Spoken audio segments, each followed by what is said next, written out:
કેમ છો મિત્રો? આજે આપણે એક એવા મંદિરની ચર્ચા કરવાની છે કે જે મંદિરના પ્રવેશ દ્વાર માત્ર હિન્દુઓ માટે જ ખુલ્લા હોય છે.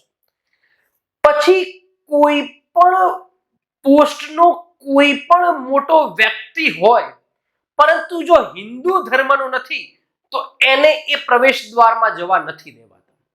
અરે મિત્રો, ભારતનો વડાપ્રધાન હોય કે વિશ્વના કોઈ પણ મહાશક્તિશાળી દેશનો રાષ્ટ્રપતિ હોય, એના માટે પણ જો એ હિન્દુ નથી તો એ મંદિરનું પ્રવેશ દ્વાર બંધ છે.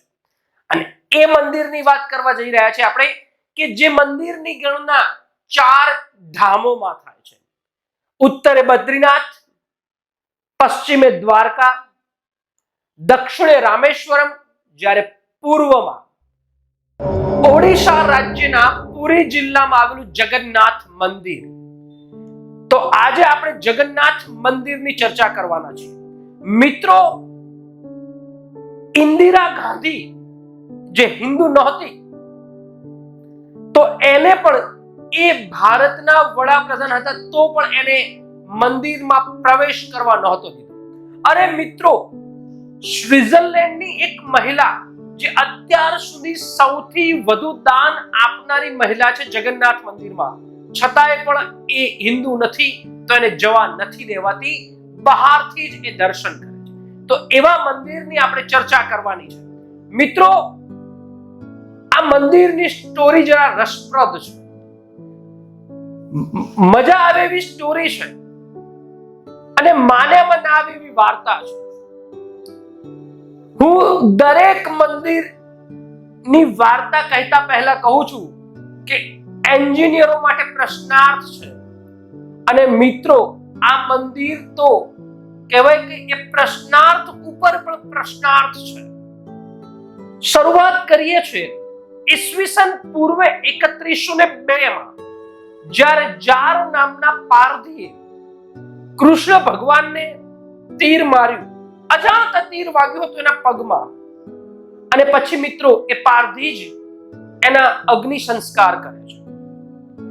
અને એ અગ્નિ સંસ્કાર સમયે ભગવાન કૃષ્ણનો સમગ્ર દેહ ભસ્મીભૂત એટલે કે બળી જાય છે, વિલીન થાય છે. પરંતુ એક દિવ્ય જ્યોત એટલે કે ભગવાન કૃષ્ણનું હૃદય એ બળતું નથી, એ અગ્નિ એને બાળી શકતું નથી.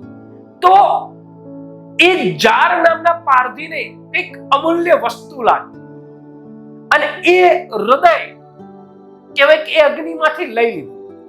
અને એને એવું લાગ્યું કે આ હૃદયને હું વેચીશ તો લખલૂટ ધન મળશે. એને દરેક રાજાના ત્યાં એ હૃદય બતાવ્યું, પણ એ કોઈ હૃદય ખરીદવા તૈયાર નહોતું.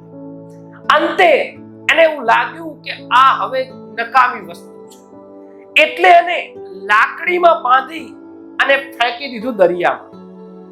એ ફરતું ફરતું ફરતું ફરતું ફરતું ગયું. અને મિત્રો, હવે વાત કરું છું ગુપ્ત યુગમાં. ગુપ્ત યુગનો એક રાજા હોય છે ઇન્દ્રજીત. એ ઇન્દ્રજીત રાજા હોય છે, એ ભગવાન વિષ્ણુનો પરમ ભક્ત હોય છે. એક દિવસ ભગવાન વિષ્ણુ એના સ્વપ્નમાં આવે છે અને કહે છે કે તું એક નદીમાં જજે અને એ નદીમાં તું ડૂબકી લગાવીશ એટલે તને એક લાકડી મળશે અને એ લાકડી એ સાક્ષાત હું હોઈશ. હવે મિત્રો, કોઈ ભક્તને પ્રભુ મળવાનો જે આનંદ હોય, ગયો, એ ડૂબકી લગાવી અને એક લાકડી મળી કે જે લાકડીમાં હૃદય બાંધીને ગયો તે લાકડી. મોટી લાકડીને એ લાવ્યો અને એ લાકડીને બિરાજવા માટે મંદિર બનાવવાનું નક્કી કર્યું. એ લાકડામાંથી મૂર્તિ બનાવવાનું નક્કી કર્યું. પરંતુ મિત્રો, કોઈ કારીગર ના વશની વાત ન. બધાય કારીગરોને બોલાવ્યા કે તમારે મૂર્તિ બનાવવાની છે ભગવાન વિષ્ણુની, તમારે ભગવાન કૃષ્ણની મૂર્તિ બનાવવાની છે, પરંતુ કોઈ તૈયાર ન થયું. અંતે મિત્રો હાર તરફ જતું લાગ્યું. એક કારીગર તૈયાર થયો કે હું બનાવીશ, પરંતુ મારી થોડીક શરત રહેશે. સોનામાં સુગંધ ભળી. ઇન્દ્રજીતે કહ્યું, બોલ તારી શરત બોલ. ત્યારે કારીગર કહે છે, 21 દિવસ સુધી મને કોઈ ડિસ્ટર્બ નહીં કરે,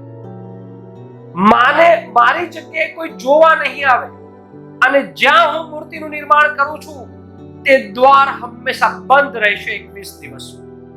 મિત્રો, શહેર સ્વીકાર કર્યો ઇન્દ્રજીતે અને મૂર્તિ નિર્માણની પ્રક્રિયા ચાલુ થઈ. 5-6 દિવસ તો અવાજ આવવાનું ચાલુ થયું એટલે લાગ્યું કે મૂર્તિ બની રહી છે. પરંતુ મિત્રો, સમય ગયો અને અવાજ આવવાનો બંધ થયો એટલે ઇન્દ્રજીતની પત્નીને શક ગયો કે કારીગર ભૂખથી પીડાતો હશે, કાં મૃત્યુ થયો હશે. એના દરવાજા ખોલો, એને પૂછો કઈ તકલીફ છે. અને મિત્રો, 21 દિવસ પહેલા દરવાજો તો ખોલી દીધો, પરંતુ ત્યાં કારીગર જ ન મળ્યો અને ત્યાં 3 પ્રભુની મૂર્તિ મળી. આશ્ચર્યચકિત થઈ ગયા અને ત્યાં એક ભવ્યાતિ ભવ્ય મંદિર બન્યું અને એ છે જગન્નાથ મંદિર, જે તમારી પાછળ છે. હવે આના ઇતિહાસના પન્ના ખોલી રહ્યો છું. મિત્રો, હજી કહું છું, અકલ્પનીય, અવિશ્વસનીય, અદ્ભુત છે આ મંદિર. મિત્રો, આ મંદિર એની લાલિત્યના જોવા જઈએ તો કહેવાય અખૂટ લાલિત્ય છે આ મંદિર. એને દરિયાનું સાનિધ્ય મળેલું છે અને આ મંદિરના ચમત્કારિક રહસ્યો એ હજી વૈજ્ઞાનિકો માટે પ્રશ્નાર્થ ચિહ્ન છે. પ્રશ્ન એ છે કે દરેક મંદિરમાં ભગવાનની મૂર્તિ પથ્થરની હોય છે, પરંતુ એ લાકડાની ક્યાંથી? એના માટે પણ વિજ્ઞાનીઓએ અંદાજ લગાવ્યા, તર્ક લગાવ્યા. સાચું છે કે ખોટું છે એ સમજાતું નથી, પરંતુ વિજ્ઞાનીઓને એવું લાગ્યું કે આ હૃદય હજી ધબકે છે ભગવાન કૃષ્ણનું, અને આ હૃદય ધબકે છે એટલે કે જો પથ્થર છે એ સૌથી બેસ્ટ ટ્રાન્સફોર્મર છે. એટલે આ હૃદયની જે શક્તિ છે એ ટ્રાન્સફર ન થાય એટલા માટે જે તે સમયે રાજાએ લાકડાની બનાવી. પરંતુ આ લાકડાની જે વસ્તુ છે, લાકડું છે, એ પણ એની શક્તિને સહન નથી કરી શકતું. એટલે કે દર 12 વર્ષે ફરીથી નવી મૂર્તિ બનાવવામાં આવે છે. આખી એની ચર્ચા જોઈ લઈએ. તો આ છે જગન્નાથપુરીનું મંદિર. હવે મિત્રો, 1 by 1 જોઈએ. બલરામ, સુભદ્રા અને ખુદ જગન્નાથ. જગતનો નાથ એટલે કે જગન્નાથ. મિત્રો, મેં આની અગાઉ એક મંદિર ચલાવ્યું, બૃહદેશ્વર મંદિર. મેં કહ્યું હતું કે આખા મંદિરનો પડછાયો નથી પડતો ધરતી પર, પરંતુ આ મંદિરનો આ જે ગુંબજ છે 214 ફીટ ઊંચો છે. આ ગુંબજનો પડછાયો ગજબ કહેવાય. મિત્રો, આ મંદિર માત્ર ને માત્ર હિન્દુઓ માટે છે. મેં અગાઉ પણ કહ્યું કે ઇન્દિરા ગાંધીને પણ આ મંદિરમાં પ્રવેશ કરવા નહોતો દીધો. એ ભારતના વડાપ્રધાન હતા. મિત્રો, ગજબની વસ્તુ તો ત્યાં છે કે આ મંદિર બિલકુલ દરિયા કિનારે છે. જ્યારે મંદિરની બહાર તમે ઊભા હો ત્યારે મોજાના સુસવાટા સંભળાતા હોય, કાન થાકી જાય, કાન કેવા બહેરાશ અનુભવે એવા સુસવાટા અનુભવો છો. પરંતુ જેવો મંદિરના પગથિયામાં પ્રવેશ કરો છો અને સમુદ્રના મોજાના અવાજ શાંત પડી જાય છે. હજી આના પાછળનું રહસ્ય નથી પકડાયું, આ સમજી શકાયું નથી મિત્રો. બરાબર ને? હજી બીજા રહસ્યોને જોઈએ કે આ કેવું છે. તો મિત્રો, તમે નો ફ્લાય ઝોન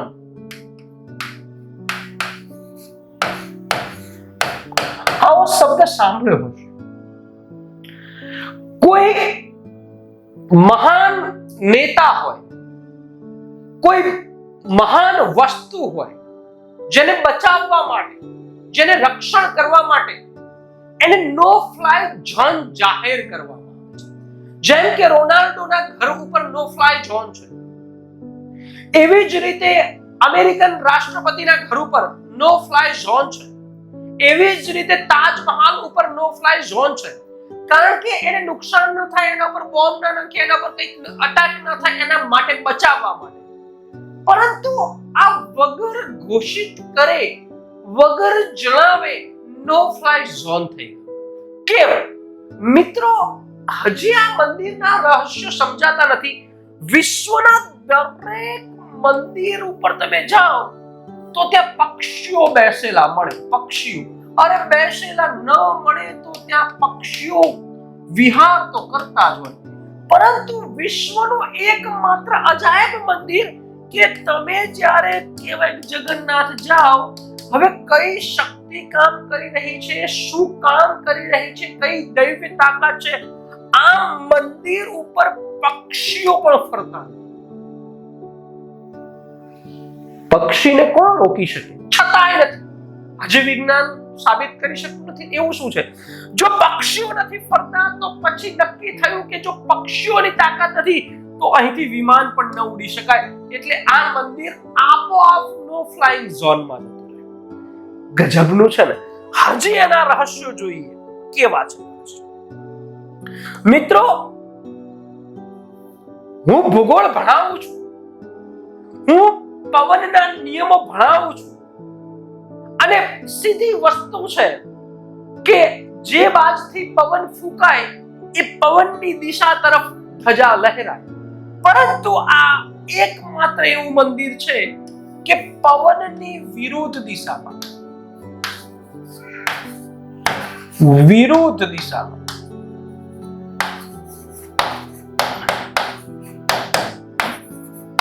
ધજા લહેરાય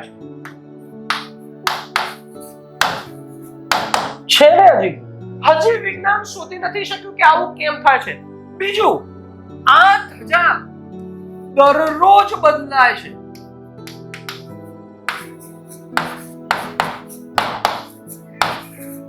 અને એવું માનવામાં આવે છે કે જો ધજા બદલવાનું ભૂલી ગયા તો આ મંદિર 18 વર્ષ માટે બંધ રાખવું પડશે. 18 વર્ષ માટે. હવે વર્ષની વાત કરવામાં આવે તો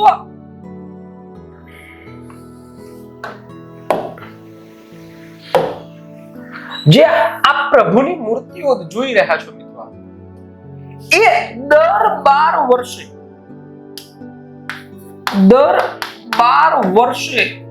બદલવામાં આવે છે.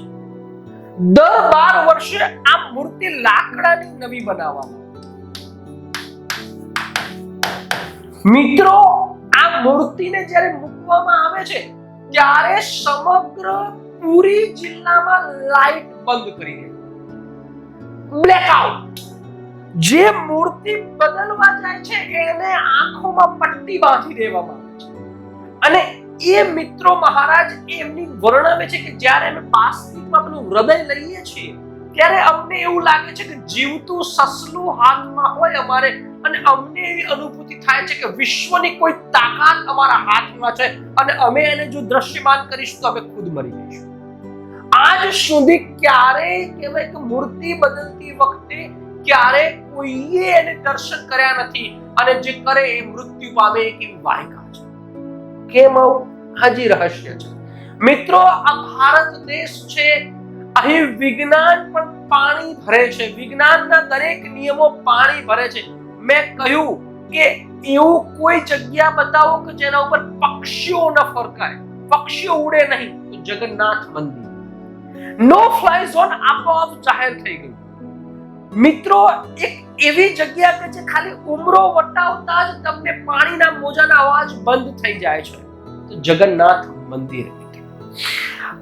ભારતનું એક એવું મંદિર જે માત્ર હિન્દુઓ માટે જ ખુલ્લું હોય છે, તે જગન્નાથ મંદિર. ઇન્દિરા ગાંધીને પણ અંદર જઈને દર્શન નહોતા કરવા દીધા. મિત્રો, આગળ વધી.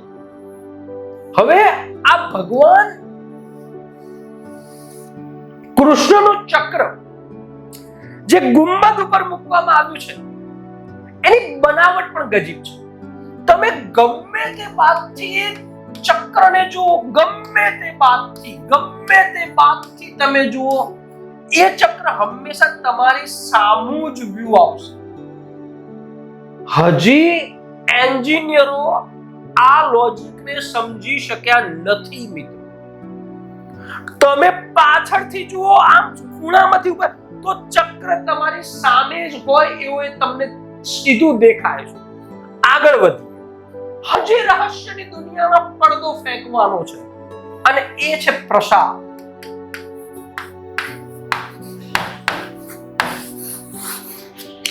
મિત્રો, દરરોજ 500 વ્યક્તિઓનો પ્રસાદ બનાવવામાં આવે છે. એવું ક્યારેય નક્કી ન કરી શકાય કે રોજ 500 વ્યક્તિ જ દર્શન કરવા આવશે, રોજ 500 વ્યક્તિ જ પ્રસાદ લેશે. બનાવવામાં આવે છે 500 વ્યક્તિઓનો, પરંતુ ગમે એટલા શ્રદ્ધાળુઓ હવે ક્યારેય પ્રસાદ ખૂટ્યો નથી.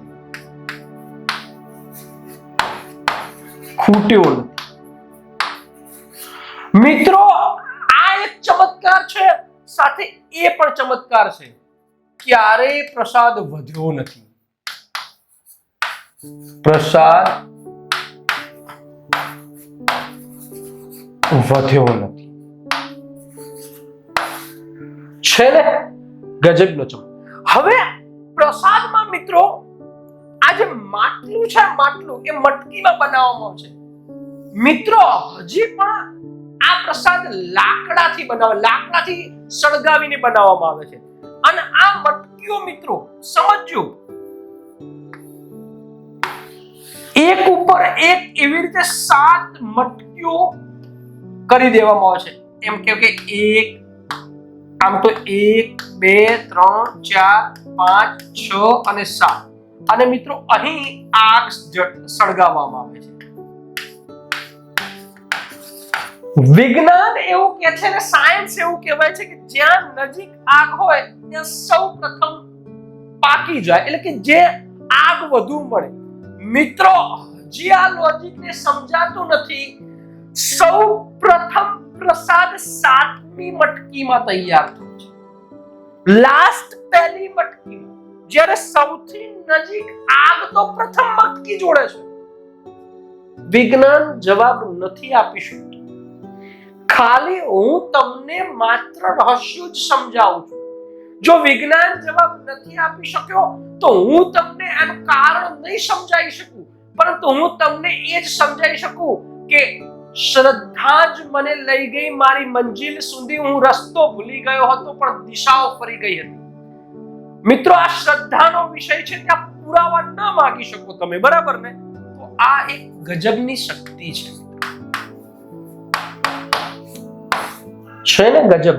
અને આ છે મિત્રો એ 4 ધામોમાંનું એક જગન્નાથપુરી.